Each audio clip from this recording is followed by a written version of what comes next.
She will not enter this house. The words fell from the top of Ashcroft Hall's stone steps before Rosalie Winford had even placed one foot upon them. Rain whispered across the Northumberland hills, silvering the bare branches and darkening the gravel beneath the carriage wheels, while Theodore Ashcroft, Duke of Ashcroft, stood perfectly still beside the woman he had brought nearly 300 miles to meet his family. Rosalie felt the cold immediately, though it had nothing to do with the November wind. Above them stood Dowager Duchess Constance Ashcroft, dressed in mourning grey, one gloved hand resting upon the carved stone railing as if generations of Ashcroft themselves had gathered behind her. Lady Rosamond stood several steps lower, pale and uncertain. Lord Benedict remained beneath the portico, watching Rosalie with the measured curiosity one might give an unexpected object delivered to the wrong address. Servants had appeared behind the tall windows. No one spoke. Theodore slowly removed his gloves. "Mother," he said. His voice was quiet, which somehow made the silence heavier. Constance's gaze never left Rosalie. She had expected her son home before dusk. She had expected news from London, perhaps another refusal to consider Lady Adelaide Marlowe, perhaps another argument about marriage and duty. She had not expected a young woman in a modest dark blue traveling dress, carrying no jewels beyond a small silver brooch at her throat. "You received my letter," Theodore said. "I received several sentences informing me that you had made an important decision." Constance's eyes moved over Rosalie once more. "You neglected to explain the magnitude of the mistake." Rosalie's fingers tightened around the handle of her traveling case. She had endured curious looks at inns, whispered questions from coachmen, and Theodore's repeated assurances that his family would eventually understand. But standing beneath the immense grey facade of Ashcroft Hall, she finally understood that acceptance had never been waiting for her here. Theodore stepped forward. "Miss Rosalie Winford is my guest." "A guest?" Benedict murmured. Theodore turned his head. The older man immediately fell silent. "More than that," Theodore continued. "She is the woman I have chosen." Rosamond drew a breath. Somewhere behind the doors, a servant dropped something small enough to make only a faint metallic sound. Constance descended one step. "Chosen for what?" Theodore's expression did not change. "Do not insult either of us by pretending you do not understand." Rosalie looked toward him. During their journey north, she had watched Theodore command rooms without raising his voice, settle disputes with a glance, and carry the weight of his title as though it were merely another coat placed upon his shoulders. Yet she had never seen this particular stillness in him. It was not uncertainty. It was restraint. Constance seemed to recognize it too. "Theodore, whatever gratitude you may feel toward this young woman, gratitude?" His voice sharpened by a single degree. Rosalie touched his sleeve. Barely. The gesture was enough. He looked down at her, and for one brief moment the great house, the watching family, and the rain seemed to disappear from his awareness. "Your Grace," Rosalie said softly, "I will not be the reason you quarrel with your mother on her own doorstep." Constance's mouth tightened. Perhaps she had expected pleading. Perhaps embarrassment. Rosalie offered neither. She lifted her chin and met the older woman's eyes. "I came because your son asked me to come. I did not come to take anything from this family. Yet you expect to enter it." Rosalie absorbed the words without lowering her gaze. "I expected only courtesy." That answer changed something. Rosamond looked at her properly for the first time. Benedict's faint smile vanished. Even Constance seemed momentarily surprised. Theodore, however, knew that voice. He had first heard it months earlier in a small Yorkshire village, when Rosalie had spoken to him without knowing his title and treated his pain without asking what his name could purchase. That quiet dignity was why he had brought her here.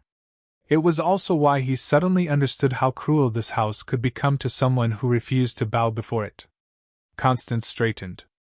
"The Ashcroft name has survived for centuries because those who carried it understood that desire is not the same as duty." Theodore looked toward the massive oak doors behind her, then back at Rosalie. Rain had gathered along the edge of her bonnet. She looked tired from the journey, but she did not look afraid. He removed his hat, handed it to the astonished footman, and extended his bare hand toward her. Then perhaps, he said, this house has spent too many centuries learning the wrong lesson. Rosalie stared at his hand. She knew what accepting it meant. Not shelter. Not rescue. A choice made where everyone could see it. Slowly, she placed her fingers in his. Theodore closed his hand around hers and faced the steps again. If Rosalie Wintford is not welcome in Ashcroft Hall, he said, then Ashcroft Hall will learn how to welcome her. And with his entire family watching in stunned silence, the Duke led the girl they had already rejected through the doors of his ancestral home.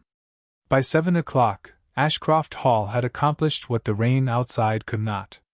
It had made Rosalie feel cold without touching her skin. Her room in the eastern wing was beautiful by any reasonable measure, with faded blue wallpaper, a carved walnut bed, and windows overlooking nearly 2 miles of darkening fields, yet there had been no fire burning when she arrived. Mr. Silas Mercer, the elderly butler, had noticed immediately. Within minutes coal appeared, followed by hot water and a quiet apology that told Rosalie far more than any explanation could have done. Someone had expected her to notice the omission. Someone had wanted her to understand her place. She said nothing. At 7:30, Rosalie descended the broad staircase wearing the simplest evening dress she owned, a deep green gown her father had once told her made her look braver than she felt. Theodore waited below. His expression softened when he saw her.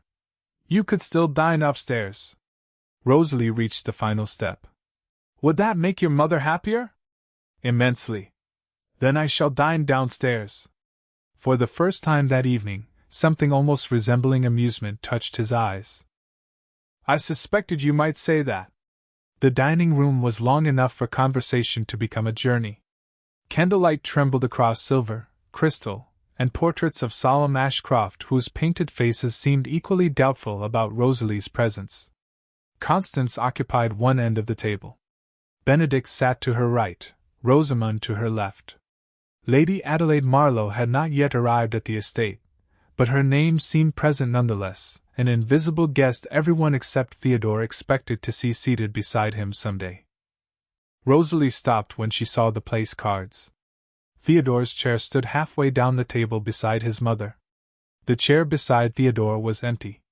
Rosalie's card had been placed nearly 20 feet away, between Rosamond and an elderly cousin who immediately became fascinated by his wineglass. Theodore noticed. His face revealed nothing. How thoughtful, Rosalie murmured. They have given me an excellent view of the entire family. Theodore glanced at her. She could almost hear the argument he was choosing not to begin. They took their seats. Dinner proceeded beneath a layer of politeness so perfect that every word seemed sharpened before it was spoken. Constance asked about Rosalie's education. Rosalie answered. Benedict asked whether her father had owned property. A small house and his medical practice. No estate? No. No family connections of consequence? Rosalie set down her spoon carefully. My father believed a person's consequence was usually demonstrated after introductions. Rosamond lowered her eyes, concealing what might have been a smile. Theodore did not conceal his. Constance changed the subject. Theodore has always possessed an unfortunate tendency to confuse compassion with obligation. Rosalie felt Theodore's attention sharpen. I would not know, she replied. He has never treated me as an obligation. Silence returned. The second course arrived. Then the third. Theodore barely touched either. He watched the small machinery of exclusion operating around Rosalie, questions disguised as conversation, pauses intended to remind her that she did not understand their customs, references to people she could not possibly know. Rosalie answered when necessary and remained silent when silence preserved more dignity than explanation. Theodore had seen ambassadors less composed under scrutiny. Then Benedict raised his glass. We should drink to Theodore's return. It is reassuring to know that however far Ashcroft travels, he eventually remembers where he belongs. Several glasses lifted. Rosalie's remained untouched. Theodore looked at the empty chair beside him. Something settled in his expression. Without a word, he pushed back his chair. Constance stared at him. Theodore? He picked up his plate. Then his glass. A footman hurried forward, but Theodore stopped him with a glance. Carrying both himself, the Duke walked the length of the table through absolute silence. He reached the empty place beside Rosalie's chair and sat down. No declaration. No anger. No permission requested. Rosalie turned toward him. Your Grace, what are you doing? Correcting the seating arrangement. Your place is beside your mother. Theodore unfolded his napkin. My place is where I choose to sit. Across the table, Constance's face became still. Benedict looked away. Rosamond openly smiled now.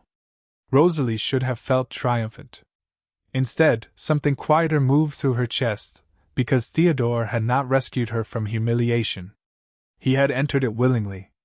For the remainder of dinner, he remained beside her. When the final course was cleared, Constance rose first. At the doorway she paused and looked back at her son. A chair can be moved, Theodore. A name cannot. Theodore's gaze followed her from the room. Rosalie waited until they were nearly alone before speaking. You cannot move your chair beside mine every time they try to remind me who I am. He turned toward her. Candlelight caught the tiredness beneath his eyes. No. His voice was low. But I can remind them who I am. Rosalie studied him for a moment, then looked toward the long table and the abandoned chair beside his mother's place. For the first time since entering Ashcroft Hall, she understood the true danger waiting inside those walls. Theodore's family was not merely afraid that Rosalie Winford did not belong among them. They were beginning to realize that Theodore might choose her even if belonging to her meant standing apart from them. Long before Ashcroft Hall had learned Rosalie Winford's name, Theodore Ashcroft had been lying beneath an oak tree in Yorkshire insisting that he required no assistance.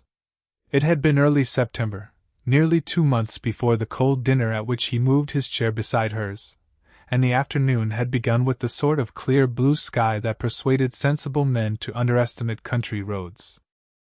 Theodore had been traveling south from an inspection of one of his smaller properties when a wheel on his carriage failed outside the village of Millbrook. No one was seriously harmed, but Theodore had struck his shoulder hard enough to leave him pale and unsteady. His driver had gone toward the village for help while Theodore, irritated by his own weakness, attempted to convince himself that sitting against a tree was a deliberate choice. That was where Rosalie found him. She carried a wicker basket filled with folded linen and small brown medicine bottles, and there was mud along the hem of her plain gray dress. She stopped several feet away. Are you injured? Theodore looked up. No. Her eyes moved to the abandoned carriage 30 yards behind him, then to the way he was protecting his left shoulder. That is fortunate. She began walking again. Theodore frowned. You are leaving? Rosalie turned. You said you were not injured. He stared at her. Most people became nervous when confronted with his displeasure, even without knowing his title. She merely waited. Perhaps, he admitted, I spoke too quickly. That seems possible. She returned and placed her basket on the grass. Theodore almost laughed. She examined his shoulder with practical care and asked him to move his arm slowly. He obeyed, though he disliked how naturally she expected obedience from a stranger. Nothing appears broken, she said. You should still have a physician examine it. And you are? Rosalie Winford. She offered no title because she had none. My father is the physician in Millbrook. I assist him. Theodore hesitated before answering. He had traveled without the ducal crest on his carriage, preferring privacy during estate inspections, and his clothes revealed wealth without announcing rank. Theodore Ashcroft. There was no recognition in her face. Something about that pleased him. Evelyn opened one of the bottles and prepared a simple cloth for his shoulder. Mr. Ashcroft, you have an extraordinary talent for looking offended while receiving help. I am not accustomed to requiring it. Most people are not. That is why help exists. By the time his driver returned, Theodore had learned that Rosalie's father treated miners, farmers, laborers, and anyone else who appeared at his door. He also learned that Rosalie kept the accounts, prepared medicines, and sometimes walked several miles to deliver them when families could not leave sick relatives. What he did not learn was anything she wanted from him. She asked for nothing. 3 days later, Theodore returned to Millbrook under the excuse of thanking Dr. Winford. Rosalie was arranging jars in the small dispensary. She glanced at him. "Your shoulder survived. Against considerable odds. Against your pride, perhaps." He should have been insulted. Instead, he stayed for tea. That afternoon became another visit, then another. Theodore eventually told her who he was. He expected the familiar transformation, the careful posture, the nervous courtesy, the sudden awareness of every word. Rosalie simply looked at him across the small kitchen table. "A duke?" "Yes. That explains the terrible coat." Theodore blinked. "My coat? No ordinary man would pay that much to look so uncomfortable." He laughed before he could stop himself. Rosalie smiled, and something long disciplined inside him shifted.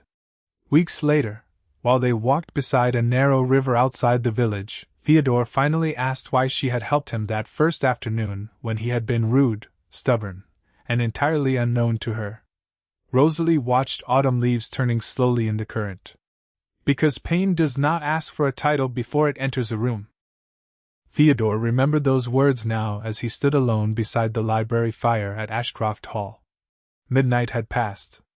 The house was silent. On the desk before him lay correspondence from families whose daughters possessed ancient names, enormous estates, and every qualification his mother considered essential. He looked toward the ceiling, knowing Rosalie slept somewhere in the cold eastern wing because his family had decided discomfort might accomplish what open cruelty could not. He had brought her into a world where every kindness would be examined for ambition and every silence interpreted as ignorance. For the first time, Theodore wondered whether loving Rosalie had made him selfish. Upstairs, Rosalie stood at her window, looking across the black fields of Alder Vale and wondering something equally painful. She had never feared Theodore's title when she did not know he possessed it. Now she feared the centuries attached to it. Between them stretched 3 floors of stone, generations of expectation, and one unanswered question neither was yet willing to speak aloud. Theodore had chosen Rosalie Winford. But neither of them knew what that choice would eventually cost. The morning after Theodore questioned the cost of bringing Rosalie into his world, she discovered the first place in Ashcroft Hall that seemed to understand what it meant to be forgotten. Dawn had arrived pale and colorless over Alder Vale, leaving silver mist between the distant hills. Unable to sleep, Rosalie dressed before breakfast and wandered through the eastern corridor until she found a narrow glass door hidden behind heavy curtains. Beyond it stretched a covered passage nearly 60 feet long, its windows clouded with age. At the far end stood an enormous conservatory. Rosalie pushed open the door. Cold air greeted her. The winter orangery had once been magnificent. Iron arches curved beneath a roof of glass, while stone paths divided beds where citrus trees had grown in painted wooden containers. Now fallen leaves covered the floor. Several branches were bare. An old fountain stood silent beneath a film of dust. Yet near the southern windows, one small orange tree still carried 3 green leaves. Rosalie approached it. "Stubborn little thing," she whispered. "You have chosen a difficult place to survive." "It was not always difficult." Rosalie turned. Rosamond stood in the doorway, wrapped in a cream shawl. Unlike the evening before, there was no amusement in her expression. Only memory. "My father built this for my mother," she said. "He imported trees from southern Europe and spent ridiculous amounts of money keeping them warm through winter." Rosalie touched one dry leaf carefully. "What happened?" "He died." Rosamond looked toward the empty fountain. "Mother stopped coming here. Theodore tried to maintain it for several years, but eventually he stopped too." Rosalie understood without being told. Some rooms were abandoned because they were useless. Others because they remembered too much. "May I work here?" she asked. Rosamond seemed surprised. Work? These trees are not all dead. You know about orange trees? Very little. But I know neglected things often look worse than they are. Rosamond studied her for a long moment. You speak as though you mean more than trees. Rosalie smiled faintly. Perhaps trees are safer.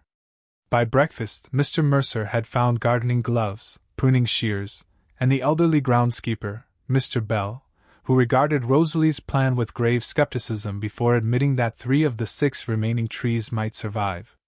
Theodore learned of it shortly before noon. He found Rosalie kneeling beside one of the wooden containers, loosening exhausted soil around the roots. Sunlight passed weakly through the glass above her, catching loose strands of brown hair at her temple.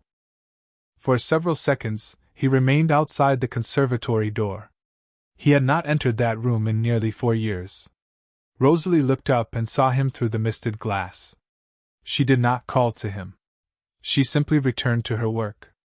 Somehow, that made entering easier. Theodore opened the door. Rosamond tells me you have declared war on horticultural neglect. Your sister exaggerates. Frequently. He looked around. Memory moved quietly through him. His father laughing beside the fountain. His mother cutting orange blossoms for the dining table. Rosamond running between the trees as a child. A version of Ashcroft Hall that had once contained warmth. You need not restore this place, he said. Rosalie brushed soil from her gloves. I know. Then why? She glanced toward the struggling tree. Because something is still alive. Theodore said nothing. Rosalie rose. That does not mean it will recover. You are not very reassuring. False hope is only fear wearing perfume. A quiet laugh escaped him. From the gallery above, unseen by either of them, Constance watched her son. She had not heard that laugh inside the orangery since his father's death. Her expression tightened. Later that afternoon, Theodore returned to find Rosalie alone beside the southern windows. She had opened several vents and moved the weakest tree toward the light. You will ruin your dress, he said. Your family already dislikes it. They dislike considerably more than your dress. Evelyn looked at him then. And does that trouble you? Theodore stepped closer, stopping with respectful distance between them. What troubles me is that you pretend it does not trouble you. Her composure faltered for only a second. Would you prefer tears? I would prefer the truth. Rosalie looked away. Outside, wind moved through the bare gardens. The truth is that I can endure being unwanted, Theodore. What frightens me is watching you become unwanted because of me. His face changed. This was my choice. Choices have consequences. Then let them be mine. Rosalie looked at him again, and neither spoke. Between them stood the small orange tree with its 3 surviving leaves. Theodore reached past it and opened another shutter, allowing a shaft of winter sunlight across the soil. Rosalie watched the light spread between them. Neither noticed Constance leaving the upper gallery. Neither knew that before sunset a letter would arrive announcing Lady Adelaide Marlowe's visit. But for that brief hour, Ashcroft Hall possessed one warm room again, and Theodore began to understand that Rosalie was not trying to enter his family's world. Without intending to, she was bringing life back into the parts of it they had abandoned. The letter arrived before sunset, sealed in pale blue wax, and by breakfast the next morning Ashcroft Hall seemed to have remembered how to prepare itself for someone it actually wished to receive. Rosalie noticed the difference before anyone spoke of it. Fresh flowers appeared in the entrance hall. Silver that had remained locked away during her first dinner was polished and placed upon the sideboard. 2 fires burned in the drawing room despite the mildness of the morning, and Constance personally inspected the arrangement of the guest chamber overlooking the southern gardens. Rosalie needed no explanation. Lady Adelaide Marlowe arrived shortly after noon in a dark carriage accompanied by her aunt, and enough luggage to suggest that her visit might last longer than courtesy required. Theodore stood beside Rosalie beneath the portico when the carriage stopped. Adelaide descended with effortless grace, tall and fair-haired, dressed in burgundy wool trimmed with black velvet. She was beautiful, but there was nothing fragile about her beauty. Her eyes moved first to Theodore, then to Rosalie. "Your Grace?" she said warmly. "Lady Adelaide?" Theodore bowed. Constance appeared behind them with a smile Rosalie had not yet seen directed toward her. "Adelaide, my dear." The embrace was brief but affectionate. Rosalie understood the message immediately. Adelaide belonged here. Every servant knew her name. Every room seemed prepared for her presence. Constance turned almost reluctantly. "Miss Wintford, Lady Adelaide Marlowe." Adelaide offered her hand. "I have heard a great deal about you." Rosalie accepted it. "I suspect very little of it was useful." Adelaide's eyebrows lifted, then she laughed softly. "Perhaps we shall correct that." Rosalie had prepared herself for arrogance. Courtesy was more difficult. At luncheon, Adelaide spoke intelligently about estate management, knew Rosamond's favorite composer, remembered Benedict's interest in horses, and discussed with Constance families whose names reached back generations. She did not exclude Rosalie. She did not need to. Every effortless exchange revealed a world Rosalie had never inhabited. Theodore noticed her growing quiet. Beneath the table, his hand shifted once toward hers before stopping. He would not turn affection into spectacle. Rosalie was grateful for that restraint. The true purpose of Adelaide's visit became clear that evening when Constance announced a small reception for neighboring families. "It has been too long since this house entertained properly," she said. Theodore's eyes narrowed. "You arranged this quickly?" "Hospitality requires efficiency." By 8 o'clock, nearly 40 guests filled the drawing rooms. Candlelight reflected from mirrors and polished floors. Rosalie stood near the conservatory doors while introductions passed around her like a language she understood but did not speak. Then Constance crossed the room with Adelaide beside her. "Lady Adelaide Marlowe," she announced to an elderly countess, "has been almost part of this family since childhood." Almost. The word was gentle. Its intention was not. Theodore heard it from across the room. So did Rosalie. Adelaide heard it too, and discomfort touched her face. "Your Grace," Adelaide said quietly to Constance, "Miss Wintford was telling me earlier about the village clinic where she worked. I found it remarkable." Constance smiled. How charitable! Rosalie felt the insult beneath the compliment. Before she could answer, music began in the adjoining salon. Several couples moved toward the open floor. Constance placed one hand lightly against Theodore's sleeve as he approached. "Adelaide has always favored this waltz." Silence gathered among those close enough to hear. Theodore looked at Adelaide. She gave him the smallest shake of her head, as though offering him an escape. Then his gaze traveled beyond her. Rosalie stood almost 30 feet away beneath the archway, one hand resting against the back of an empty chair. She had never felt more plainly what everyone else could see.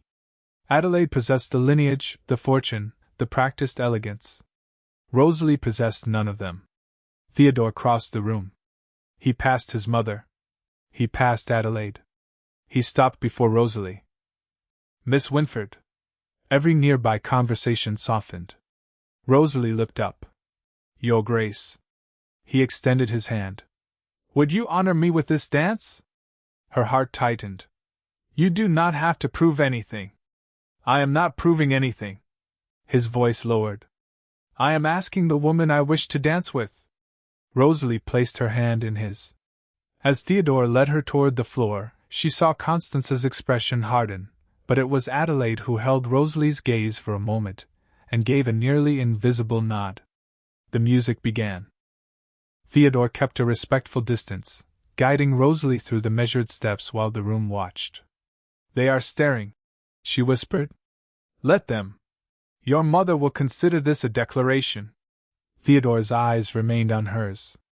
Perhaps she should. For one dangerous moment, Rosalie forgot the portraits, the whispers, and the centuries of expectation surrounding them. Then she saw Benedict standing beside the fireplace. He was not watching Theodore.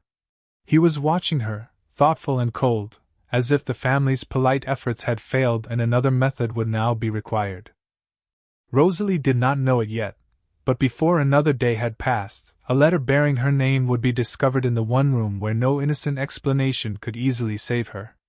The letter was found at 9:10 the following morning, folded beneath a book on the writing desk in Rosalie's room.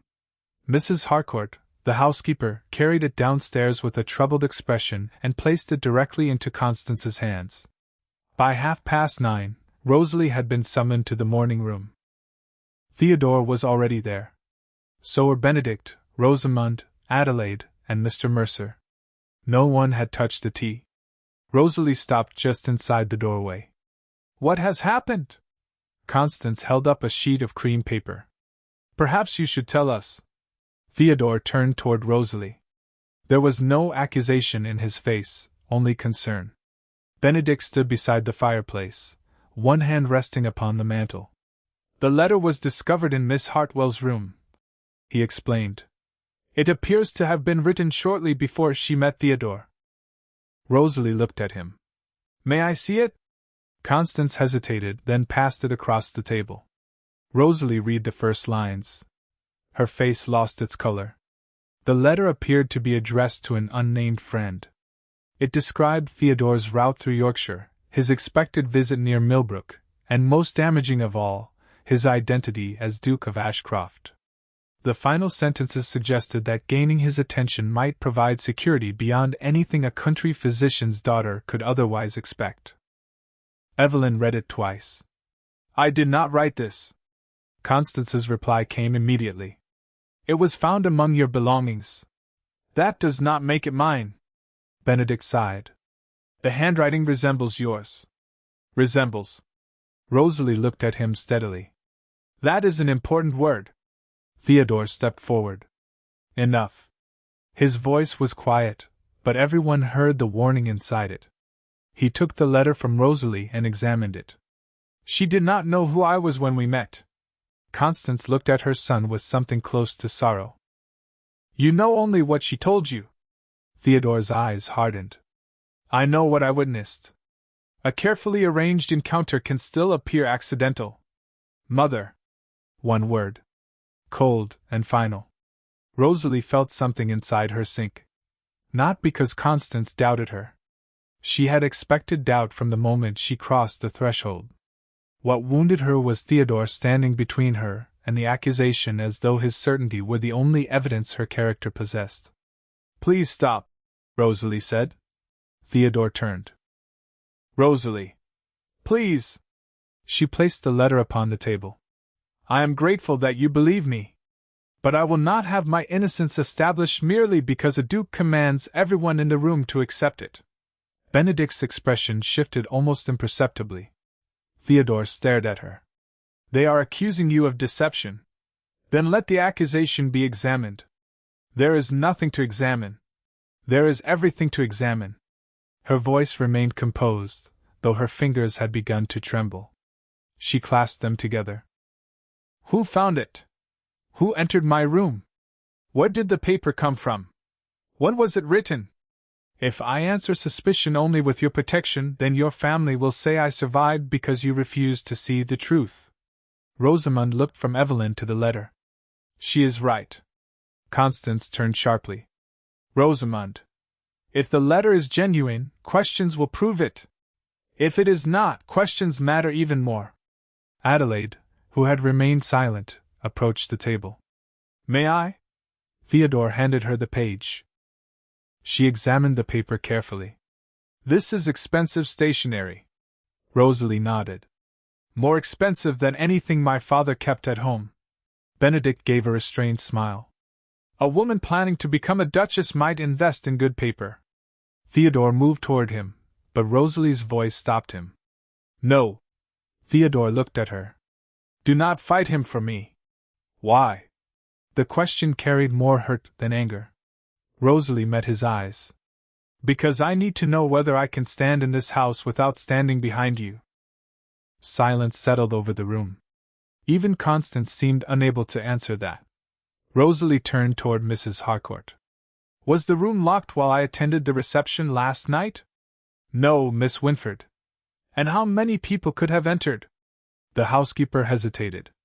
"Any member of the household, in theory." Rosalie looked at Constance.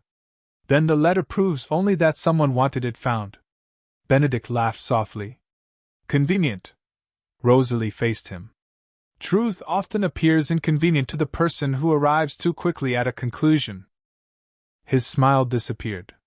Theodore watched her, and something changed in his understanding. He had believed protection meant placing himself between Rosalie and every cruelty aimed at her. Now he saw the danger in that instinct. If he answered every insult, her dignity would become another possession attributed to him. Rosalie picked up the letter once more and placed it before Theodore. Find the truth, she said. Not for me. For yourself? Then she walked from the room without waiting to be dismissed. Theodore did not follow. He remained beside the table, staring at the page while the clock measured several heavy seconds. At last Mr. Mercer stepped closer. Your Grace. Theodore looked up. The old butler's eyes were fixed upon the upper corner of the paper. There is something you should know about that stationery. Benedict became very still. Mercer lowered his voice. I have seen that watermark before.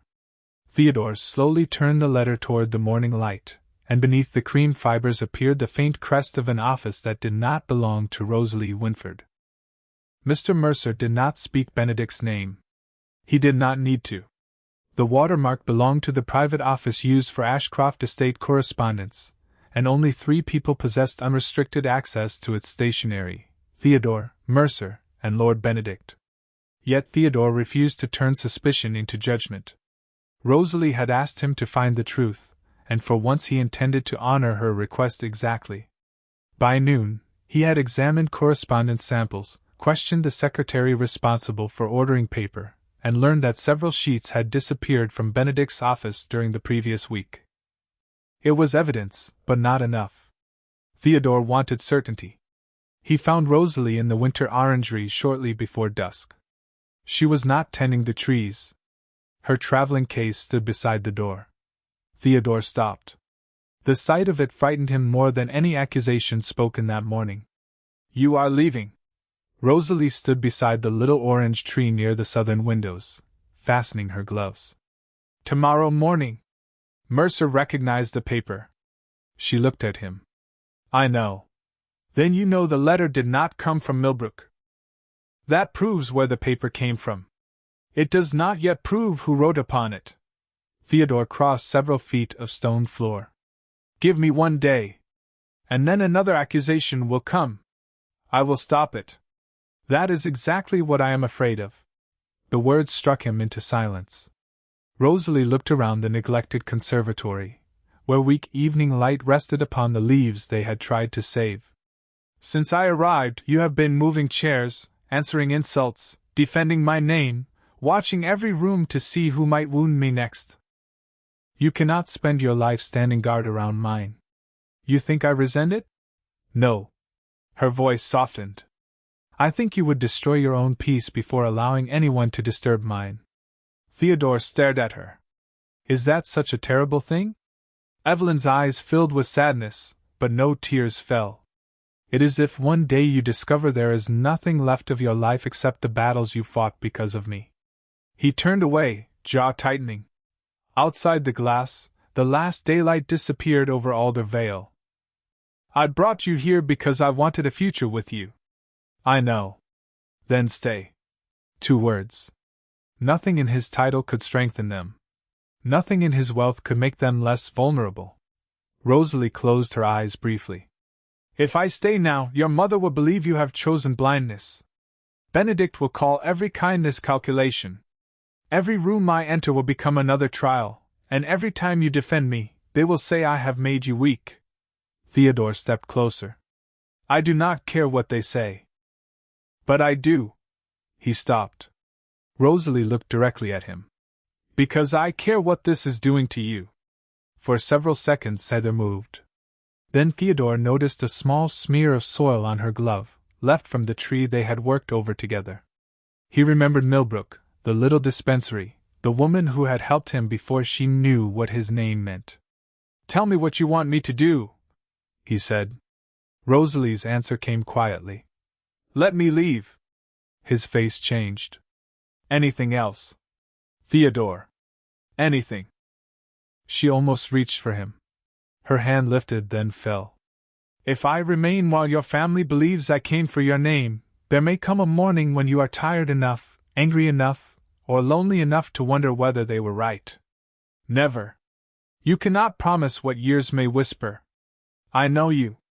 Then trust me enough to let me go without turning my departure into another rescue. The silence afterwards seemed to fill the entire conservatory. Theodore had spent his life giving orders that moved servants, tenants, lawyers, and entire estates.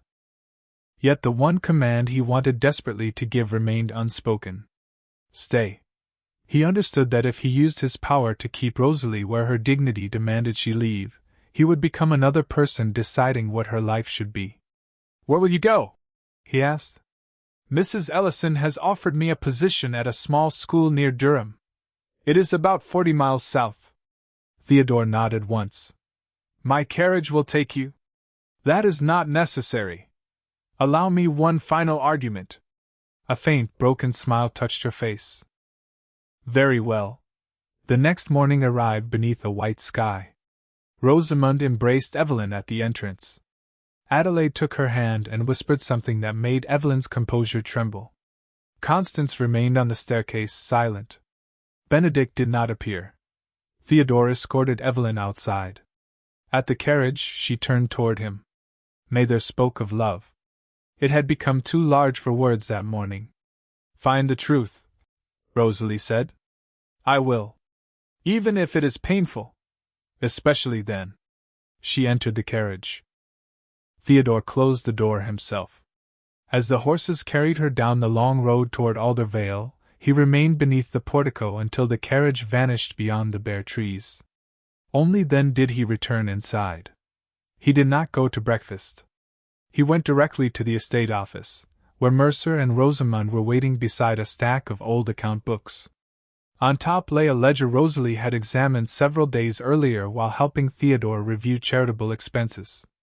Rosamond opened it to a marked page. Theodore, she said, her voice unsteady, I do not think that letter was meant merely to make Rosalie leave. Theodore looked down at the columns of figures. For 6 years, money had been disappearing from Ashcroft accounts under signatures that appeared legitimate. And beside 3 of the largest transfers was the same office mark hidden inside the paper found in Rosalie's room. The first missing payment was small enough to escape notice. The second was hidden beneath repairs to a tenant cottage that had never required them. By the time Theodore reached the 6th year of accounts, the pattern had become impossible to dismiss.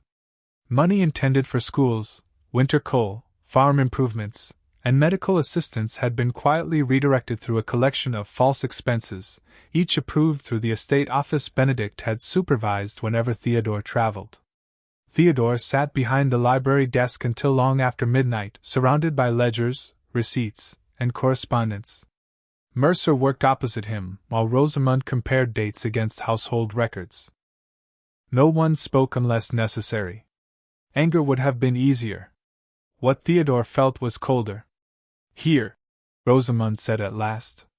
She pushed a ledger toward him. October 18th. $1,200 recorded for repairs to the northern schoolhouse. Mercer examined another book. The schoolhouse repairs cost less than $400. Theodore looked at the signature authorizing the larger amount. It resembled his own.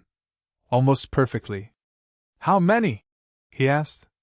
At least 14 questionable transfers, Rosamond replied. Possibly more. Theodore leaned back. Then he remembered Rosalie sitting at this same desk 3 days after arriving at Ashcroft Hall. She had offered to organize charitable accounts while he answered correspondence. At one point she had frowned at a column and asked why winter medicine expenses appeared twice under different estate codes. Theodore had barely considered the question.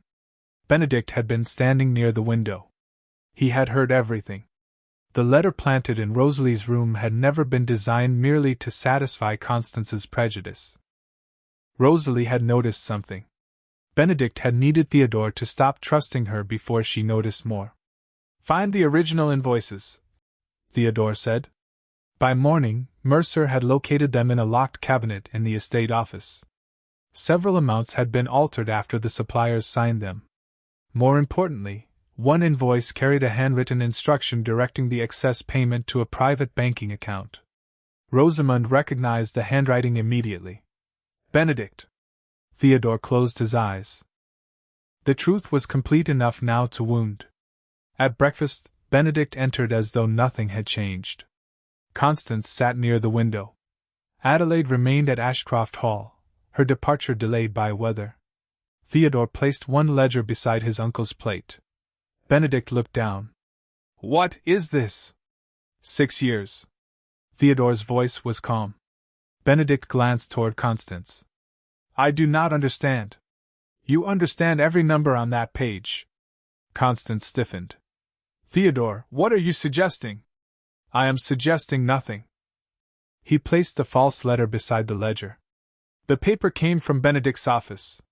The handwriting on several transfer instructions matches his private correspondence. The altered invoices passed through accounts he supervised. Rosalie noticed irregularities days before that letter appeared in her room. Benedict's composure cracked. That proves no connection to me. Rosamund placed another document on the table. Then perhaps this does. It was an instruction to the estate secretary ordering several old financial files removed from the library the morning after Rosalie had examined them. Benedict stared at his niece. You searched my office? I searched our family's records. Constance rose slowly. Benedict. He looked toward her, and Theodore saw the instant when denial became calculation. I protected this family, Benedict said. From what? Theodore asked. From humiliation. From foolish decisions. From a woman who arrived from nowhere and began examining matters that did not concern her. Theodore became very still. So you wrote the letter? Benedict did not answer. He did not need to. Constance lowered herself into her chair. For the first time since Evelyn's arrival, the certainty in her face disappeared. Theodore looked at his mother. You believed him because his accusation told you what you already wanted to believe. Constance flinched. Theodore. She stood in this room and asked only that we examine the truth. We answered her dignity with suspicion. No one spoke. Theodore gathered the documents. Benedict will have no further authority over Ashcroft accounts.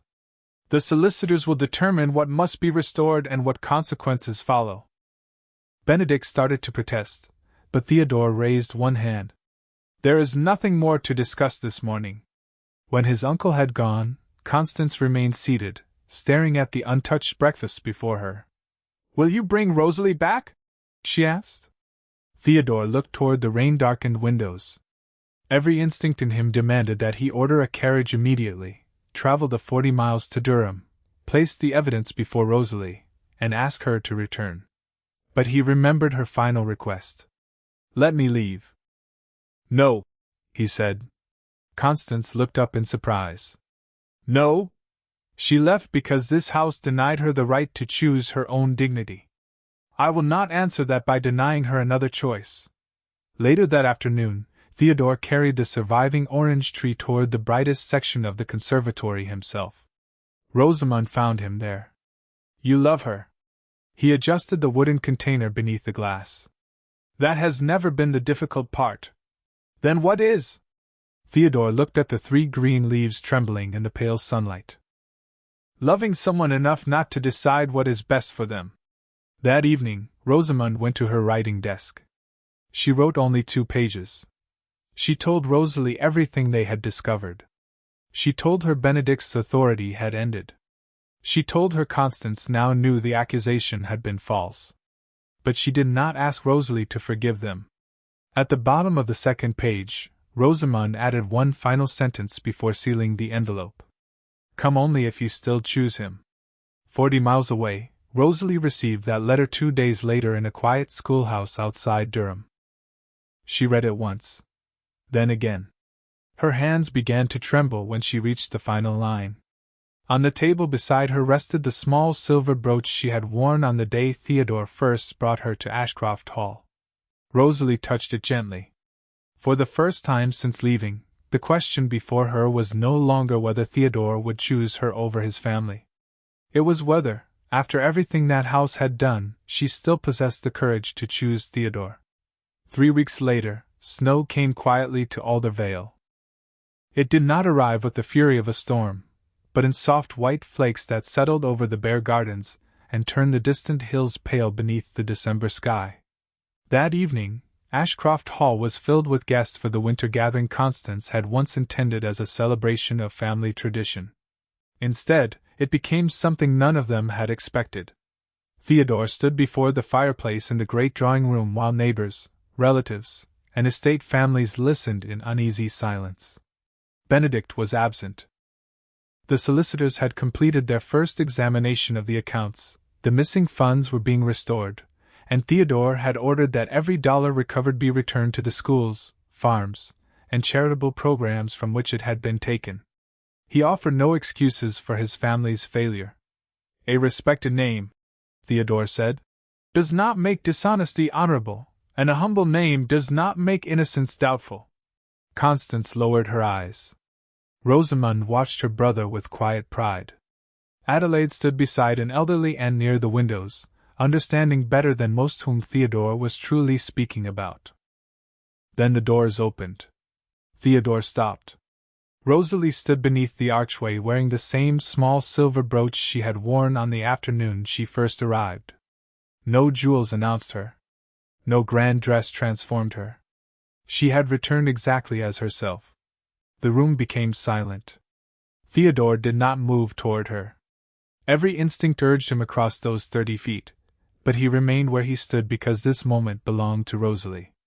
She had once entered Ashcroft Hall holding his hand because he had chosen her. If she crossed the room now, it would be because she had chosen him. Rosalie saw Rosamond first. Her friend smiled through bright eyes. Then Adelaide inclined her head. Finally, Rosalie looked at Constance. The older woman seemed suddenly smaller without certainty to protect her. Rosalie began walking. Each step carried her past faces that had once measured her worth by ancestry, money, and manners. Theodore watched her approach, scarcely breathing. She stopped before him. "You did not come for me," she said softly. "You asked me not to. I wondered whether you would. Every morning." Something trembled beneath his composure. "And every morning I remembered that loving you did not give me the right to choose for you." Rosalie's eyes softened. "Rosamond told me the truth. Then you know your name is cleared." "My name was never unclear to me." Theodore closed his eyes for one brief second. When he opened them, there was something like relief in his face. "No," he said. "It was we who failed to see clearly." Rosalie looked around the room. "I did not return because your family finally believes me." Theodore waited. "I returned because when I left, you let me go." Her voice became quieter. "You could have used your title, your influence, even your love to make my decision harder. You did not. You respected the one thing everyone else in this house kept trying to take from me. Your choice." "Yes." Rosalie extended her hand. "And this is mine." Theodore looked down at it. Then, with none of the authority of a duke and all the vulnerability of a man who had nearly lost the woman he loved, he placed his hand around hers. Constance rose. The room seemed to brace itself. She approached slowly until she stood before Rosalie. "Miss Winford." Rosalie met her gaze. Constance paused. Pride had governed her for so many years that even apologies seemed to require learning a new language. "Rosalie," she corrected quietly. "I believed preserving this family meant protecting it from change." Her eyes moved briefly toward Theodore. "I was wrong." Rosalie did not offer easy forgiveness. She offered something gentler and perhaps more difficult. "Then perhaps we can begin again." Constance nodded. Later, after the guests had departed and the house had fallen quiet, Theodore found Rosalie in the winter orangery. Lamps glowed beneath the glass roof. The fountain remained silent, but the surviving trees had been moved toward warmth and light. Rosalie stood beside the smallest one. "Look," she whispered. Theodore came closer. At the end of a branch that had seemed lifeless weeks before, a tiny white bud had appeared. Will it survive? He asked. Rosalie smiled. I think it has decided to try. Theodore looked at her rather than the tree. And you? She slipped her hand into his. So have I. Outside, snow settled gently over Ashcroft Hall. Inside the conservatory, beneath glass that had once protected only memories, something living had begun again. Theodore had believed choosing Rosalie would be the bravest decision of his life. In time, he understood that the greater courage had been allowing her to choose freely in return. Some families are inherited by blood. Others begin in the quiet moment when two people, having every reason to walk away, choose not to abandon each other.